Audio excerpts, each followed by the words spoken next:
Hey friends, welcome back to Unveil the Other Side. Today we are going to see how to make dry fruits, gond and makhana laddu. So for this, first I'm taking a choice of nuts that I have. That's almonds, cashews, pistachios and walnuts. Each about 50 grams I've taken here. So you're dry roasting them or you can add a little ghee to roast them as well. I'm going to add ghee for roasting the makhanas, the foxnut later on. So I'm just dry roasting these nuts.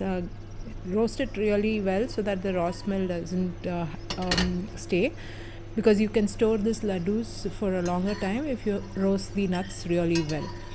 So once I have roasted the nuts, you don't have to brown them. It's just that they have to become crispy and toasted really well on all sides.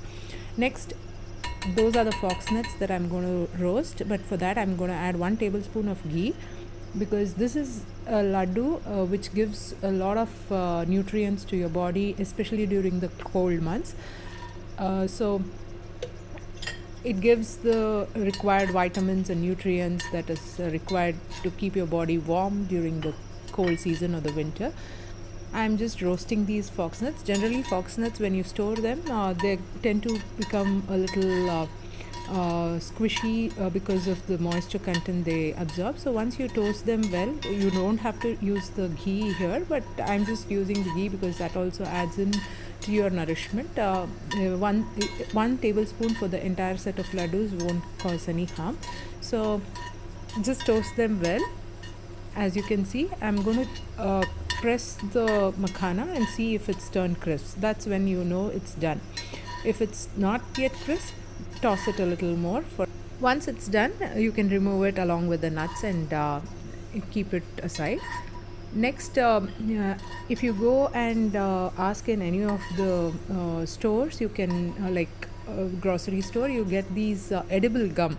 That's what I'm going to toss in ghee again to fry them and use it in the laddu.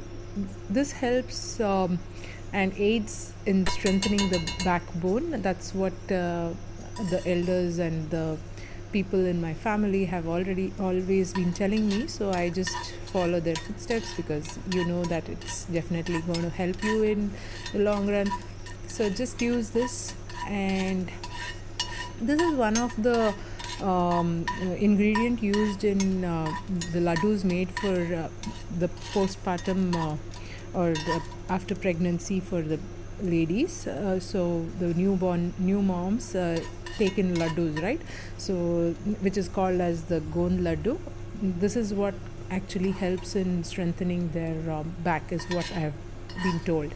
And after the edible gum is crisp, you can take it out and set aside along with the other ingredients.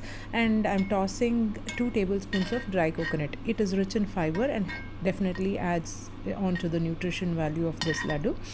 You can skip it, it's not a mandate. So I'm adding all these after they have cooled down a bit into the mixie jar. Actually, you can uh, make these laddu by just crushing it as well, but I generally prefer to have it in a powdered form because it's easy for the kids to munch on. But if you would want to have a crunch in your laddus, then you can just pound it in using a mortar pestle as well. I added in about 2 tablespoons of dry jaggery here powder. Also added a little raisins as per the sweetness required, and then ground it into a fine powder as you are seeing here. This is a very nutritious laddu. You can make it for any occasion or no occasion, as the kids love to eat something during the evenings, like after school. This is going to be a very healthy snack to give them. And of course you can also munch on one because it's going to be really yummy and also good in nutrition, and you get most of the nuts going into your body.